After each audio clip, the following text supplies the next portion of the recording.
be quite clear. The meeting house that is in New Zealand has 4 posts, I believe. The Westminster system, and beside it, the whakaputanga o ngā rangatira, the Treaty of Waitangi, and the Declaration of the Rights of Indigenous Peoples around the world. When we start building that house on all those 4 posts I just mentioned, we will have built a house of justice. My question is, where is the Governor General? In 1840, Ngāpuhi signed the Treaty of Waitangi to allow the Queen to send her governor to look after her English people. Where is the Governor General? Because he certainly needs to look after you while you're in this, while you're in Aotearoa. And so, I rest my case. I rest my case. And I thank you very much for coming here today. I thank you very much for coming here because we have a lot to talk about. And one of the things that I will do tomorrow is ask, who the hell are you? Yeah. Who the hell are you? I don't know who you are. Identify yourself. Then we can sit down and talk. Kia ora tātou. No one has answered my question, who you are. I'm now going to say something. The Waitangi Tribunal, in consideration of the settlement process now, has a factor in a review of the Foreshore and Seabed Act, and that the New Zealand government has signed the United Nations Declaration of Indigenous Rights in secret, without first consulting the people on the conditions. I now question their trustworthy and the constitutional legal framework terms. The Waitangi Tribunal cannot assume the confidence of my people. I'm talking about Ngāti Re here. Ngāti Kawa, you can do whatever you want.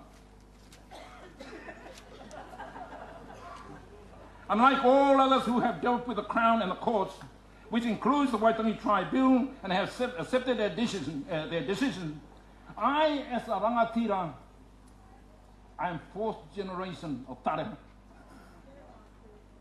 have a responsibility to protect my greatest grandchildren and all of our people today. The Crown and the courts, including the Waitangi Tribunal, are agents. The Treaty of Waitangi 1840, which originated from the Colonial Office, has been a bone of contention.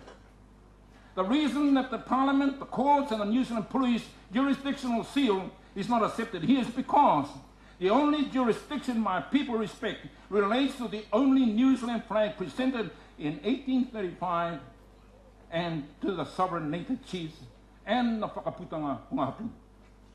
To allow the whakaputanga which my ancestors signed approved to be forgotten is wrong in anyone's language.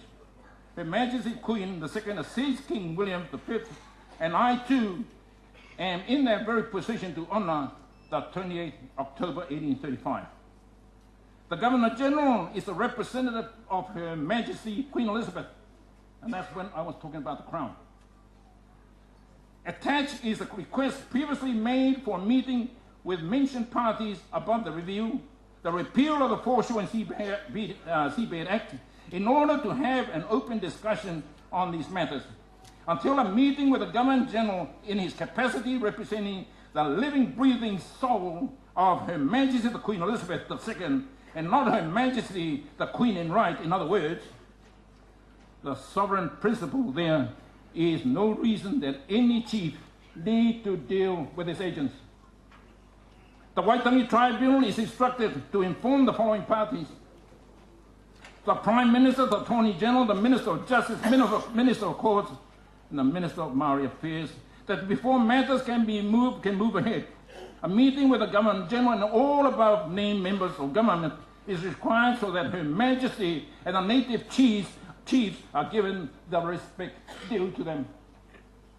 Once these matters have been aired in open and transparent, discussed with all the people and completed in a manner that tikanga accepts, then the roles of Her Majesty Queen Elizabeth II, of Her Majesty Queen of Right, the Crown, can be clarified enough for everyone to deal with the correct confusion.